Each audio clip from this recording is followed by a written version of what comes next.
Hello दोस्तों, welcome to channel on M cured. आपका मेरे चैनल पर स्वागत है।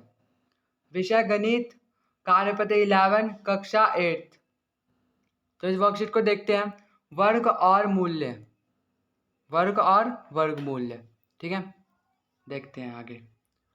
एक रोचक कहानी। तो यहाँ कहानी को पहले पढ़ते हैं, पूरी कहानी को पढ़ते हैं।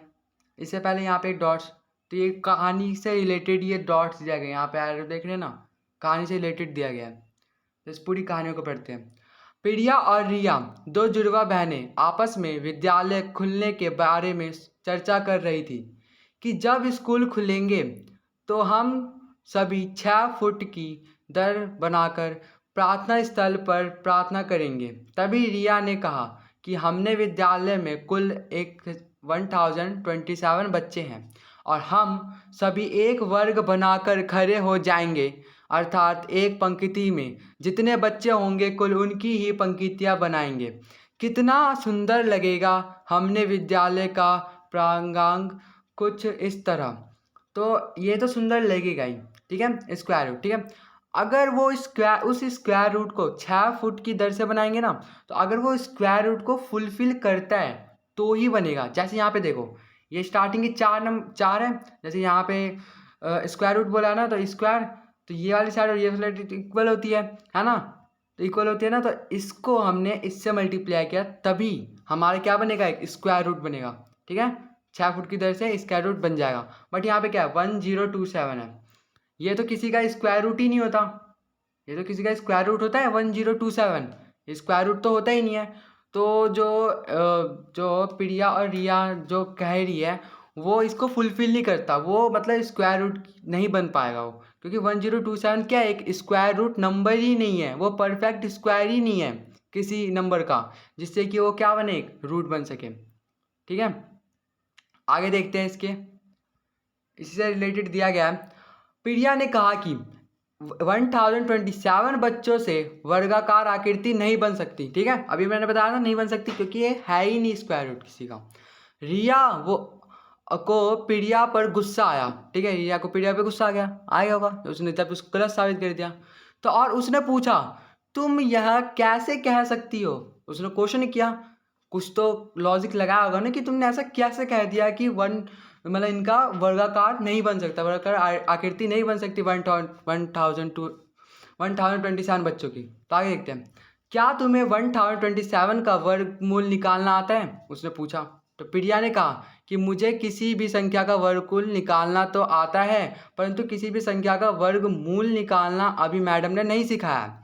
तो फिर भी मैं इकाई का अंक देखकर यह बता सकती हूँ कि 1027 बच्चे वर्गाकार आकृति नहीं बना सकती, है ना। 1027 बच्चे क्योंकि देखो इसमें ना कुछ लॉजिक होता है। तो आप इसे अभी यहाँ पे पढ़ेंगे, ये देख रहे हैं ना यहाँ पे एक बॉक्सेस, इसे यहाँ पे पढ़ेंगे। इसी से आप यहाँ समझ जाएंगे 1027 है वो क्यों नहीं किसी का स्क्वायर रूट है, वर्गमूल है। ठीक है, अब देखते हैं यहाँ पे आप टेबल देख रहे हैं।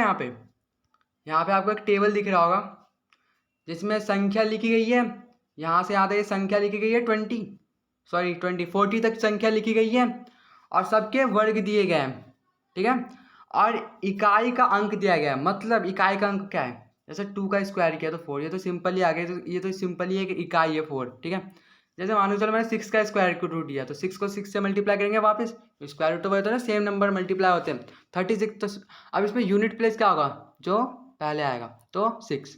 तो ये आ गया, यह क्या होगा, यूनिट प्लेस होगा। तो वही है यहाँ पे 1 to 40 दे रखा है। 1 का स्क्वायर 1 होता है, 2 का 4 होता है, 3 का 9 होता है, 4 का 6 होता है, 4 का 16 होता है, 5 का 25 होता है, 6 का 36 होता है। तो ऐसे 20 तक दिए गए हैं और इसकी इकाई के नंबर दिए गए। इकाई का नंबर तो आप समझ ही गए होंगे, ये जो आपको ऑरेंज डॉट से दिख रहा है ना, ये इकाई के नंबर ही हैं, जो पहले नंबर आते हैं। ठीक है, अब इसके आगे पढ़ते हैं। यहाँ पे जो दिए गए हैं इसे पढ़ते हैं। प्रिया, क्या तुमने ध्यान से कुछ देखा। रिया, क्या। प्रिया, कुछ संख्या ऐसी है जो इकाई के साथ एक बार आ रही है और एक पैटर्न बना रही है, और कुछ संख्या ऐसी भी है जो किसी भी संख्या का वर्ग करने पर किसी भी इकाई के साथ नहीं आ रही है ना।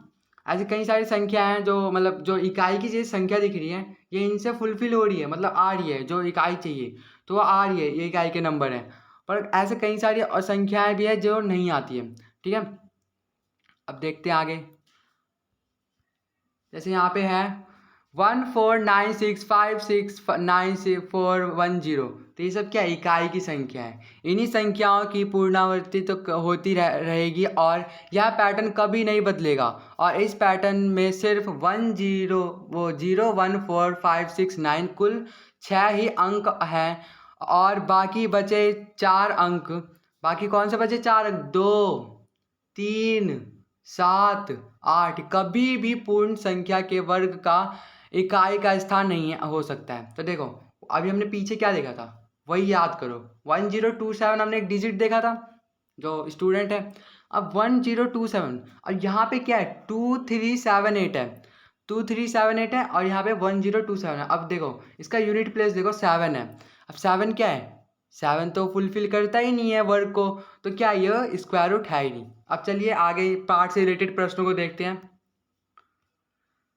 तो यहाँ पे आप देख सकते हैं, यहाँ पे प्रश्न दिए गए हैं यहाँ पे, तो इन्हीं को ही हम सॉल्व करते नीचे। तो पहला प्रश्न देख पढ़ लेते हैं यहाँ से। आइए अब कुछ प्रश्न हल करते हैं। पहला प्रश्न है निम्नलिखित संख्याओं के वर्गों का इकाई का स्थान बताइए। तो इकाई का स्थान बताना है, ज़्यादा कुछ नहीं, वर्गों के इकाई का स्थान बताना है, ठीक है। तो पहले हम क्या करेंगे देखते हैं यहाँ पे। पहला क्वेश्चन है 5 6 7 7 8। अब इकाई का जो वर्ग करे, इकाई का वर्ग का यूनिट बतानी है ना, इकाई अंक। तो देखो यहाँ पे क्या है 5 6 7 7 8 है, तो इसमें इकाई क्या हुई 8 हुई। तो अब 8 का स्क्वायर करें तो 8 इंटू 8 कितना हो गया 64 हो गया। अब इसका इकाई का अंक क्या हो गया 4, तो ये हमारा आंसर होगा, ठीक है। यहाँ पे आ गया इकाई का 4। अब ऐसे ही 5 क्वेश्चन दिए गए हैं, तो पाँचों का आप क्या करेंगे यूनिट प्लेस निकालेंगे, जो भी नंबर में दिया गया है उसका स्क्वायर करेंगे, और उसके स्क्वायर का जो नंबर आएगा जैसे 64 81 36 36 44, तो इसका यूनिट प्लेस जो होगा वो हमारा क्या होगा यूनिट डिजिट हो जाएगा, ठीक है। पहला क्वेश्चन कन्फर्म हो गया, खत्म। अब दूसरा क्वेश्चन देखते हैं। निम्नलिखित में से कौन सी संख्या कभी भी पूर्ण वर्ग नहीं हो सकती है। तो इसमें से बताना इनमें से कौन सी संख्या जो है पूर्ण वर्ग नहीं हो सकती है। पूर्ण मतलब नॉट परफेक्ट, ठीक है। पूर्ण नॉट परफेक्ट को मतलब वही कहते हैं, परफेक्ट स्क्वायर हो ही नहीं सकती कभी। तो परफेक्ट स्क्वायर नहीं हो सकती, तो ये जैसे 2 6 7 8 0 8 है, और 3 4 5 7 7 है, और कौन सा है 8 9 7 0 3 है। अभी देखो हमने अभी से आपको समझ में आ जाएगा ये परफेक्ट स्क्वायर क्यों नहीं है। देखो यहाँ पे देखो, ध्यान से देखना है यहाँ पे, अभी मैंने पढ़ाया था यहाँ से, ठीक है। रुक जाओ, देखो 2 3 7 8 क्या है ये वर्ग को फुलफिल करता ही नहीं है, पूर्ण संख्या को फुलफिल करता ही नहीं, मतलब पूर्ण संख्या हो ही नहीं सकती जिसके लास्ट में यूनिट प्लेस पे 2 3 7 8 आए, ठीक है। अब क्वेश्चन पे आते हैं। अब क्वेश्चन देखो, अब देखो 5 6 7 8 9, तो ये तो है, ठीक है, इसकी यूनिट प्लेस 9 है, तो 9 तो वर्ग हो जाता है, तो ये है। अब 8 देखो यहाँ पे देखो 8 क्या है, ये तो हो ही नहीं सकता ना, क्योंकि वहाँ पे भी हमने पढ़ा 2 3 7 8, ये सब क्या होती है पूर्ण संख्या नहीं होती, वर्ग हो ही नहीं सकती है, ठीक है। तो 8 भी नहीं है। अब यहाँ पे तो 7 है, 7 भी नहीं है, अभी हमने देखा था 2 3 7 8। अब यहाँ 1 4, अब 4 क्या है, ये है। अब 8 9 7 0 3 आ रहा है लास्ट में, 3 भी नहीं है, ठीक है। समझ गए होंगे यहाँ से तो आप। अब देखो यहाँ पे देखो, तो यहाँ पे आप जो नॉट मतलब यहाँ पे आप यानी इंग्लिश में लिखा है तो आप हिंदी में लिख लेंगे जो पूर्ण संख्या नहीं है, ठीक है। पूर्ण संख्या नहीं है तो कौन सी है, पहला 2 6 7 8 0 8 3 4 5 7 7 और 8 9 7 0 3, ठीक है। अब क्वेश्चन नंबर 3 देख लेते हैं, लास्ट प्रश्न है। निम्नलिखित में से कौन सी संख्या के वर्ग का घन करने पर संख्या के इकाई के स्थान पर कोई फर्क नहीं पड़ेगा। मतलब संख्या के स्थान पर कोई फर्क नहीं पड़ेगा। देखो मैं बताता हूँ इसको मैं अभी बताता हूँ। देखो यहाँ समझो 6 8 9 8 8 है। अब 8 का हमने स्क्वायर रूट निकाला, कितना आ गया 4 आ गया, ठीक है 4 आ गया। अब 8 का स्क्वायर, अब यहाँ बोला है कि अब 8 का क्यूब, यहाँ पर वहाँ पे देखो बोला क्या था, पहला तो हमें जो यूनिट प्लेस है उसका स्क्वायर करना है, ठीक है। जैसे यहाँ 8 है, 8 का स्क्वायर कर दो, फिर बाद में उसका क्यूब करना है। क्यूब को हम 3 से दर्शाते हैं, ठीक है। जिसकी पावर 3 हो उसको क्यूब कहते हैं, जिसकी पावर 2 हो उसको स्क्वायर कहते हैं, ठीक है। अब यहाँ 2 है और 8 है, अब दोनों का स्क्वायर रूट निकालो, दोनों का अलग अलग निकल रहा है। देखो जैसे 8 का स्क्वायर निकाला 64, 8 और 8 का क्यूब निकाला तो 512। अब ये 4 और 2 जो है यूनिट प्लेस दोनों अलग अलग है, ठीक है। तो ये तो इसको फुलफिल कर रहा है, ठीक है, फॉलो कर रहा है।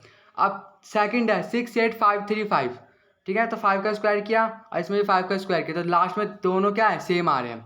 वैसे ही 97611, तो दोनों का सेम आ रहे हैं, ठीक है, 11 सेम आ रहे हैं। अब 97, अब यहाँ पे 6 है तो 6 भी यहाँ पे सेम आ रहे हैं यूनिट प्लेस देखो बस इसमें। तो क्या है, मतलब पहला, दूसरा और तीसरा ये तीनों क्या कर रहे हैं, फुलफिल कर रहे हैं जो वहाँ पे बोला था कि मतलब इनके जो यूनिट प्लेस है वो सेम आने चाहिए। जब इनका स्क्वायर और क्यूब दोनों करेंगे तो इनके यूनिट प्लेस सेम आने चाहिए। तो किस किस के सेम आ रहे हैं, थर्ड का, फर्स्ट सेकंड का, थर्ड का एंड फोर्थ का। तो ये आंसर आप लिख लेंगे, ठीक है, थर्ड सेकंड फोर्थ, ये आपका आंसर हो जाएगा। तो ये थी हमारी आज की वर्कशीट जो कंप्लीट हो चुकी है। अगर आपको चैनल अच्छा लगा तो प्लीज़ इसे सब्सक्राइब करना ना भूलें। Thanks for watching.